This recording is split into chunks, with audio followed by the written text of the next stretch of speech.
Welcome to the Everything Works Out for Us podcast. My name is Marina, and I'm so happy that you're here to join me on this journey of embracing a growth mindset that's grounded in gratitude and self-awareness.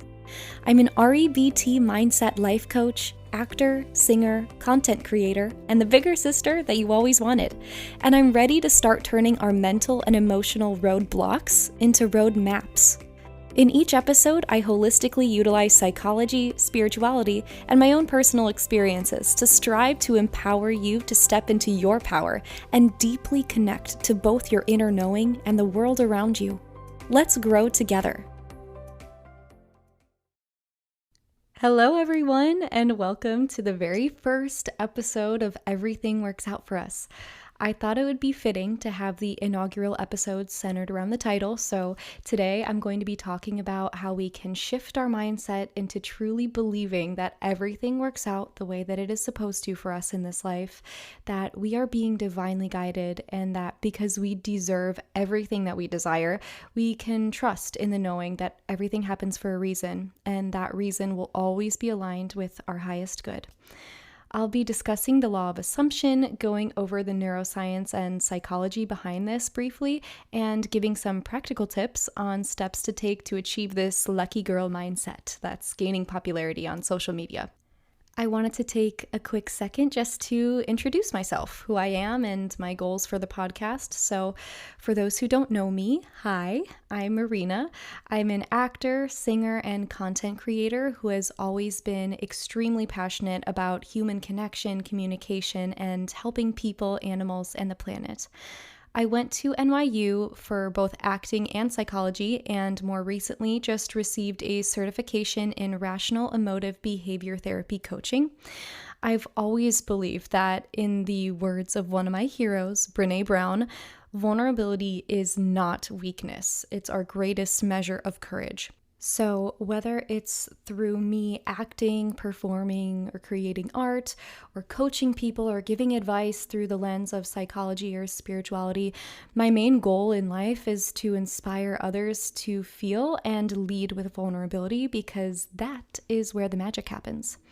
That being said, creating this podcast is extremely vulnerable for me, and I always want to practice what I preach. I'm going through some major life changes right now, and I know that I can either crumble or rise to the occasion. Avoiding, hiding from, or making excuses surrounding my fears and doubts won't ever make them go away. I'm growing and I'm learning a lot every day, and the one thing that is getting me through this period of immense uncertainty, change, and growth is my inner knowing that everything is going to work out for me. If I don't believe that with my literal whole body and soul, I won't survive. So, thank you for joining me on this ride. I hope that my decision to show up for myself, battle my fears head on, and commit to my growth can help inspire your growth as well and spark insights for the way that you show up for yourself and for others. Now, without further ado, let's get into the nitty-gritty. Let's talk about the law of assumption. So you might have heard the lucky girl mindset going around on social media. The law of assumption really is what's behind that. So the law of assumption is what we assume to be true, we call into our reality. This philosophy was created by Neville Goddard. And really the goal of the law of assumption is to put your subconscious in a state of gratitude as opposed to a state of desire. Desire really equals lack, and gratitude really equals abundance, meaning you already have it. So again, the goal is acting grateful for the things that we want, acting as if we already have them in order to manifest them. It's getting our energy in alignment with what we want so that we can actually receive it. So if we're in the energy of lack or of desire, of unhappiness, really, with what we currently have, and if we're in that mindset of, oh, if I just had this one thing, then I would be happy, we're never going to get it because we're not aligned with the thing that we want. We are aligned with unhappiness.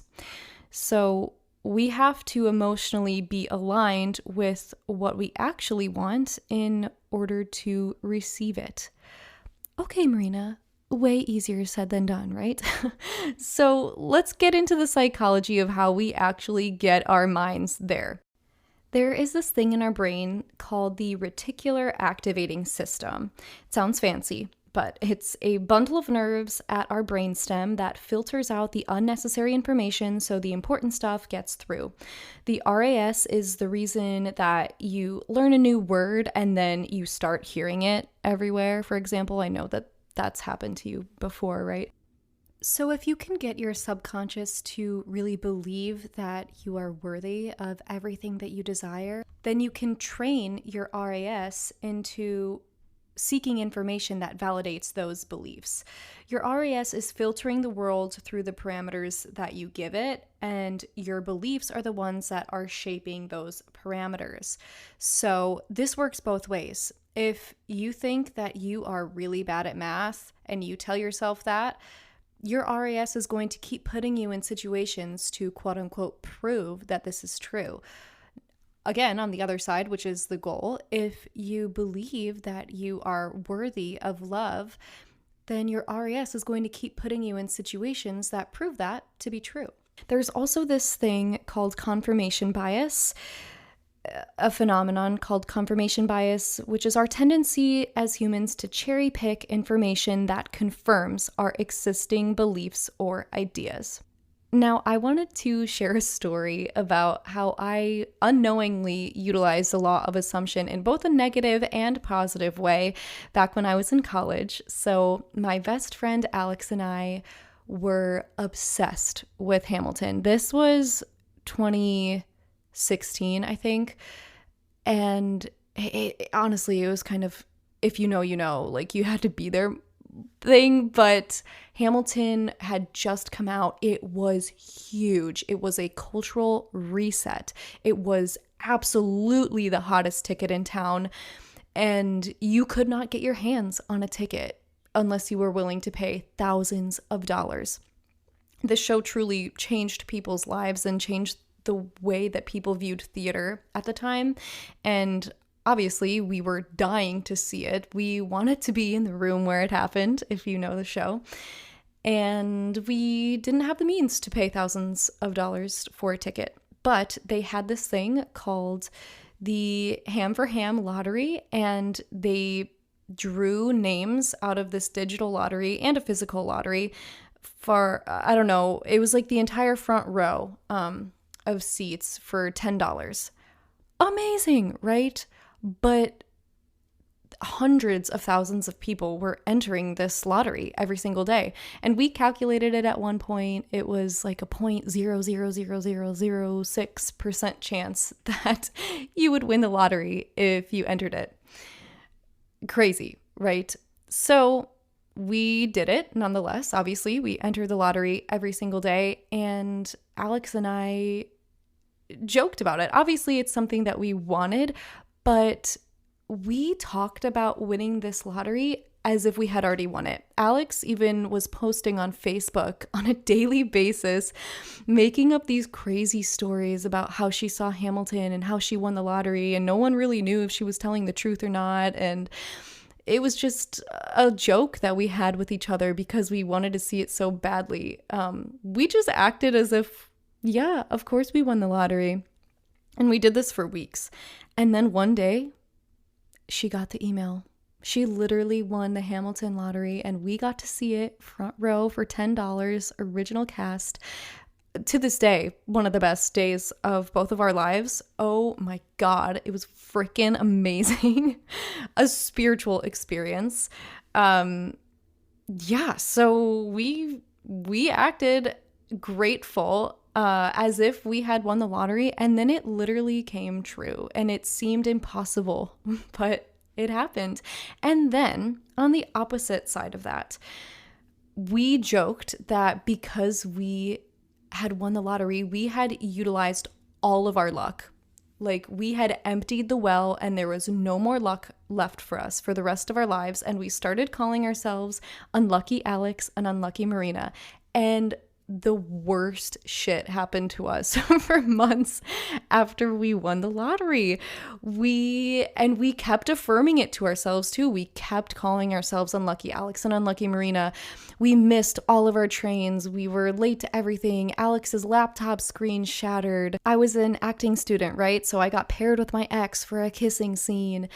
We had crazy encounters with dates and getting ghosted by people. And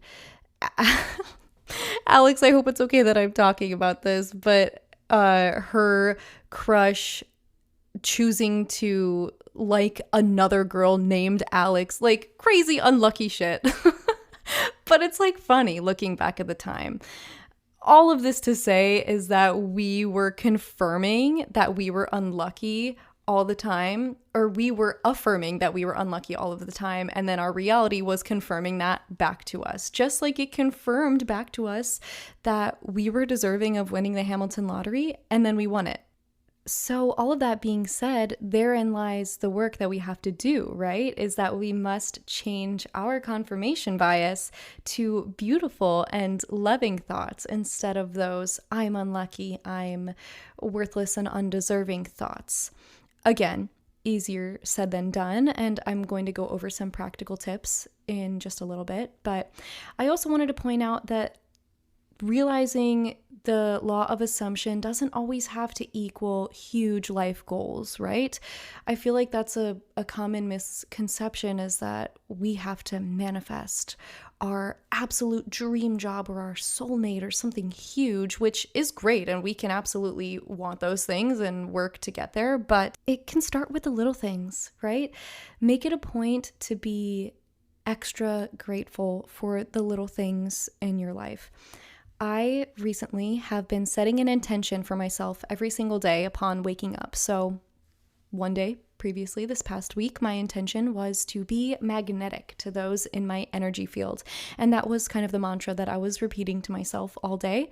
And that day, I got to work and I got a free coffee. Okay. And then it was lunchtime and I got a free salad. Like, hello, what? I mean, the actual circumstances of this are one of the members at the place that I work gave us a Starbucks gift card, and then I got a free coffee from that. And then another one of the members, they got a wrong order from Sweet Green, and it happened to be my exact order from Sweet Green. And she was like, yeah, you can just have it. And I was like, slay, what the heck? That's amazing. So again, make it a point to be grateful for the little things in your life, because when gratitude starts becoming second nature to you, that's when we can start assuming the huge life goals and dreams that we have can and are happening for us.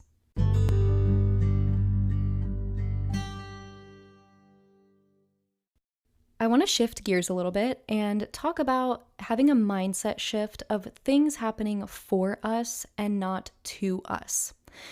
So I want to encourage some reflection in this moment. So in the moment when we've perceived situations as bad, it is our job to go back and learn from them, right? I believe truly that everything that we go through has a lesson. If you're listening to this podcast right now, it means you're here alive in the 3D in this reality, and you have survived every single hardship that you have faced. Congratulations. A lesson that I'm learning full force lately is that I cannot control the circumstances around me, only how I react to them. Therefore, it's my choice to view these more painful, in this case, circumstances as redirections, lessons, and reasons. And I'm very much working on de-victimizing myself, and I think that this is one of the keys to happiness, honestly, and keys to the law of assumption. Well, as it is to the law of assumption actually working.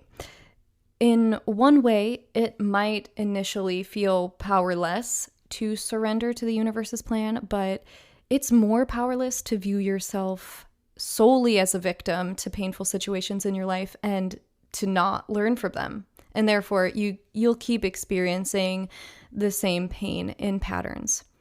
But when things are happening for us, we can gain some of our power back.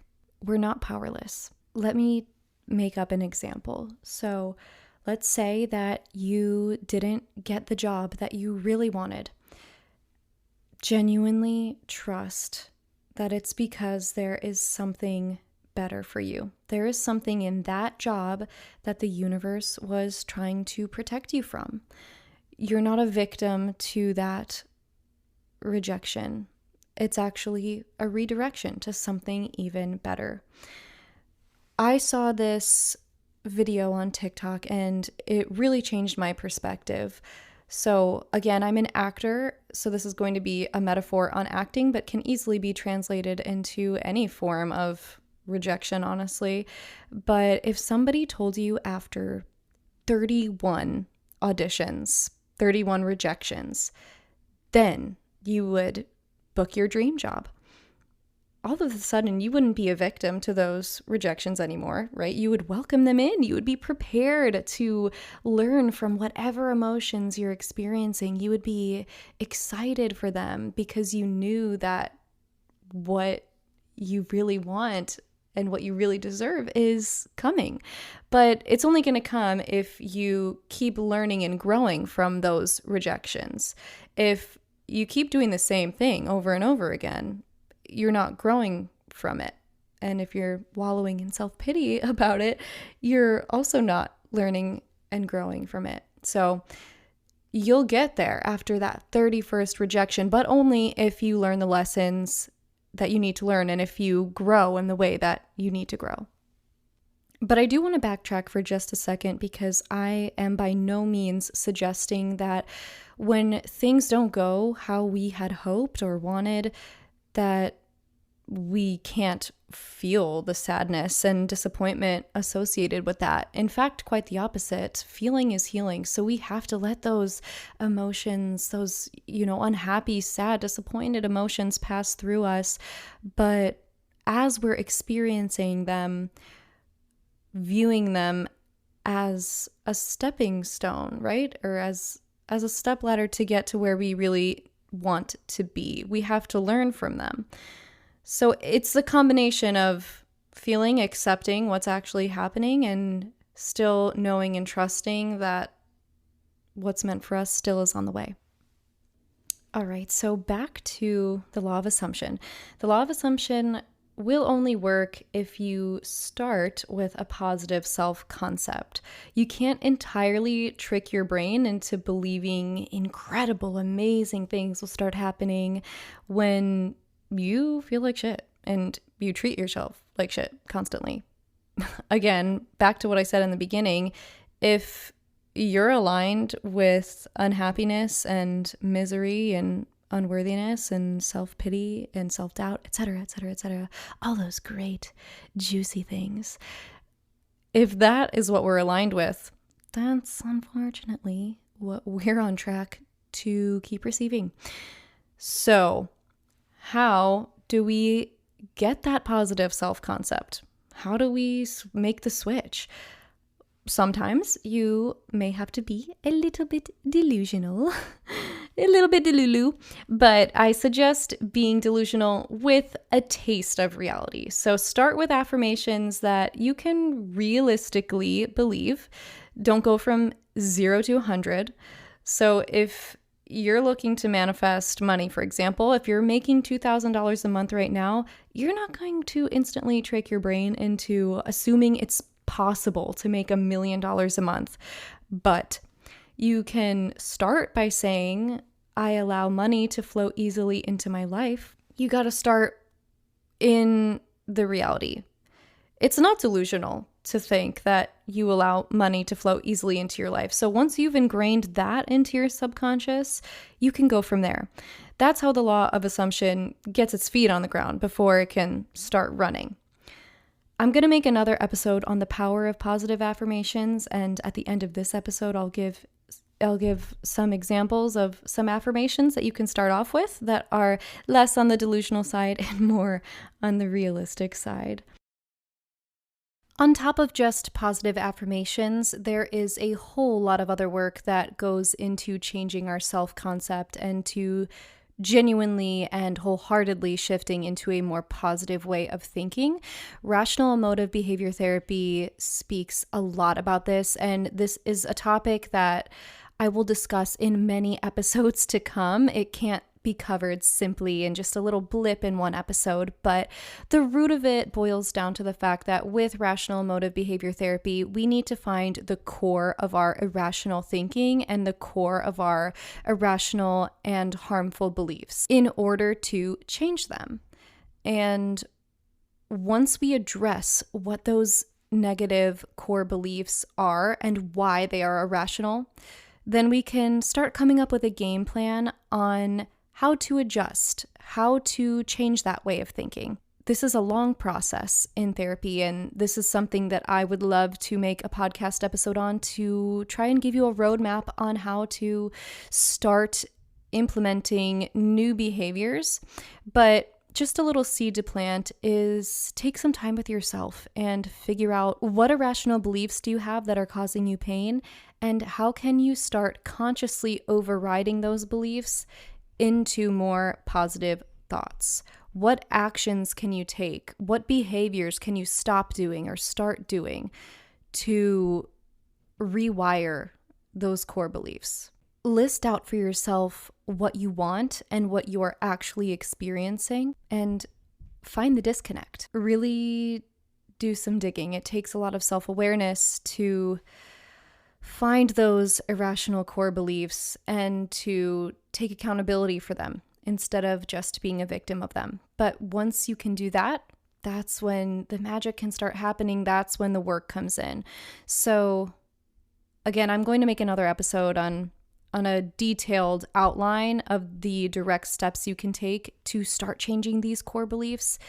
But this is just something to keep in mind in terms of law of assumption, of course.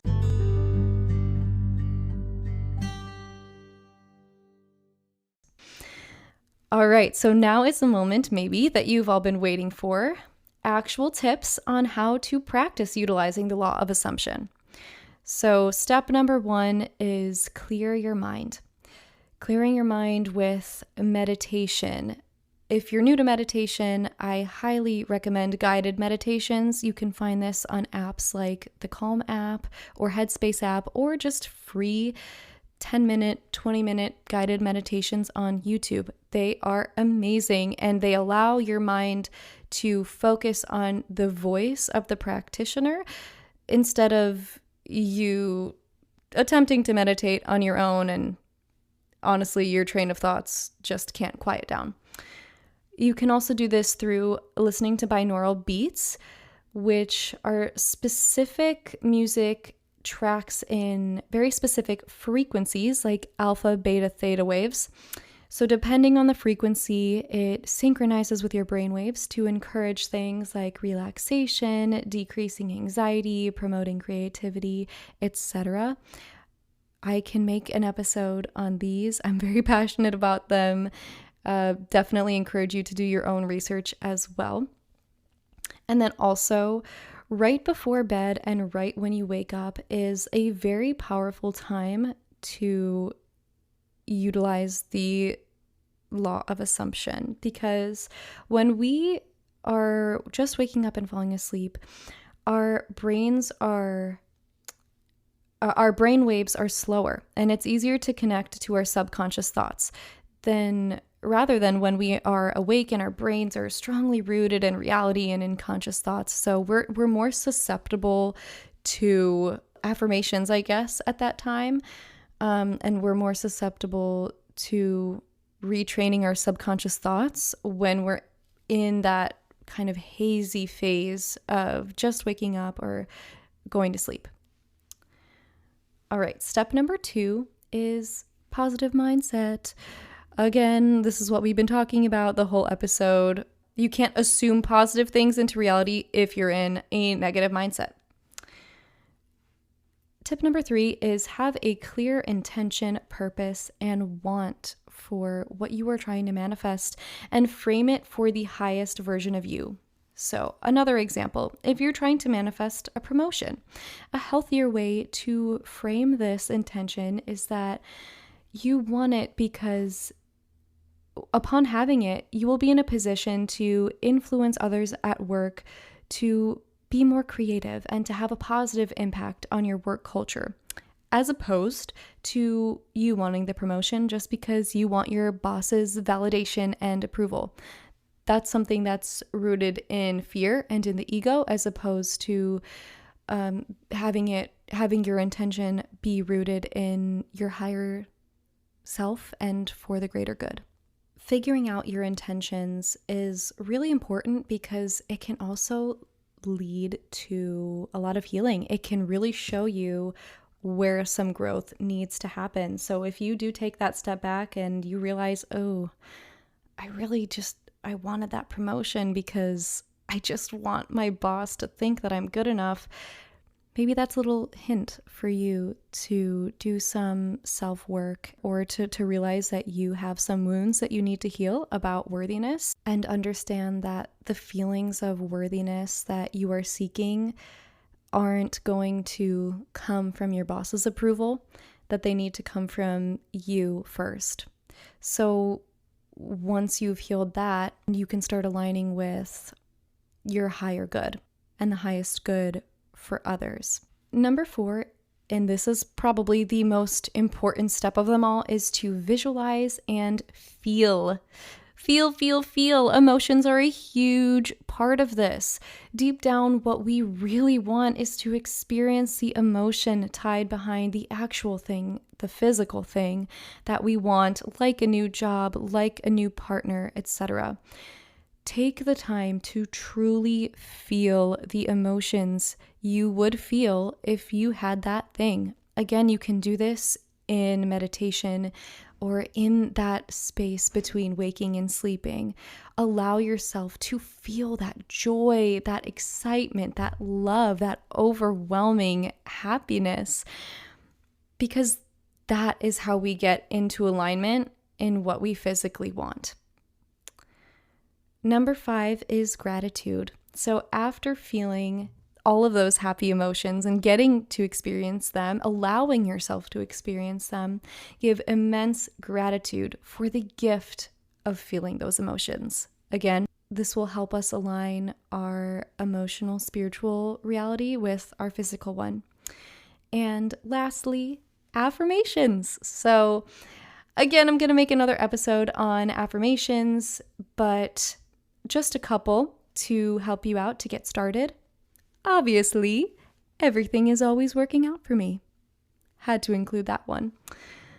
I am so lucky.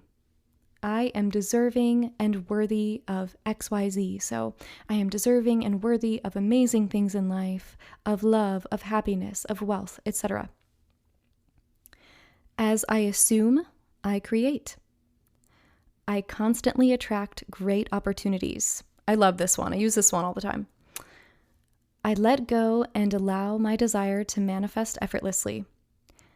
I embrace positive, radical change and growth, and I give permission for new opportunities to enter my life. Again, these are all affirmations that I use. I repeat them in my head. I have them written on Post-it notes on my walls, and I journal them every single day. So I encourage you to tap into your intuition and create affirmations that really resonate with you personally. And of course, you're able to find so many more with just a quick Google search as well. But as this episode is drawing to an end, I hope that you found some goodies of information, wisdom, and inspiration that you can carry with you on your journey to knowing that everything is indeed working out for both me and you. If you liked this episode, please go ahead and give it a rating and share it with your loved ones. This is going to help me more than you know. I just want to get the word out about this podcast. So I would love your support in that way. But in the upcoming weeks, I have a lot of exciting episodes planned. So look out for topics ranging from affirmations, like I said, to asking for signs from the universe, to boundary setting, to attachment styles in relationships, to rational emotive behavior therapy work, to coping with anxiety and depression, and so much more. Remember, today, you can make the choice to believe that tomorrow everything is going to work out, because why wouldn't it? What do you have to lose? I'll see you next week.